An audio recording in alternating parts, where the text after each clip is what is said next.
मार्चपर्यंत पोलीस कोठडी सुनावण्यात आली। पुण्यातील शिवाजीनगर कोर्टाने गाडेला 12 दिवसांची पोलीस कोठडी सुनावली। पोलीस आणि सरकारी वकिलांनी गाडेला 14 दिवस कोठडी मिळावी अशी मागणी केली होती। मात्र पीडित तरुणी आणि गाडेमध्ये सहमतीने शारीरिक संबंध झाल्याचा दावा आरोपीच्या वकिलांनी केला। गाडेला गुरुवारी मध्यरात्री गुनाट गावातून बेड्या ठोकण्यात आल्या। त्यानंतर आज गाडेला कोर्टात हजर करण्यात आले।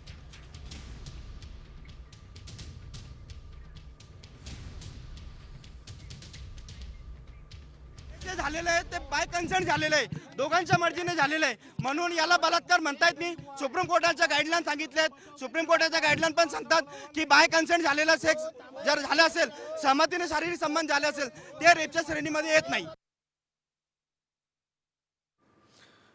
मग सरकारी वकिलांचा युक्तिवाद आहे। आरोपी गाडेवर 6 गुन्हे दाखल आहेत। आरोपीवर 5 गुन्ह्यांमध्ये महिला तक्रारदार आहेत आणि गाडीच्या सखोल तपासासाठी 14 दिवस पोलीस कोठडी हवी अशी मागणी सरकारी वकिलांनी केली। आरोपीचे सीसीटीव्ही, कपडे, मुद्देमाल जप्त करायचा आहे असं देखील सरकारी वकिलांचं म्हणणं होतं। मारहाण करून 2 वेळा लैंगिक अत्याचार केला, अत्याचार करून आरोपी गाडी पळून गेला असा आरोप सरकारी वकिलांनी केला। आरोपी अत्यंत सराईत आहे, मोबाईल बंद करून फिरत होता, मुलगी स्वतःहून बसमध्ये गेली अशा आरोपीच्या वकिलांचा बचाव होता, युक्तिवाद होता। कुठलाही अत्याचार झाला नाही असं देखील त्यांचं म्हणणं होतं।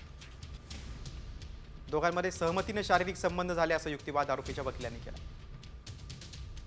एवढा गंभीर गुन्हा नाही असं देखील आरोपीच्या वकिलांचं म्हणणं होतं।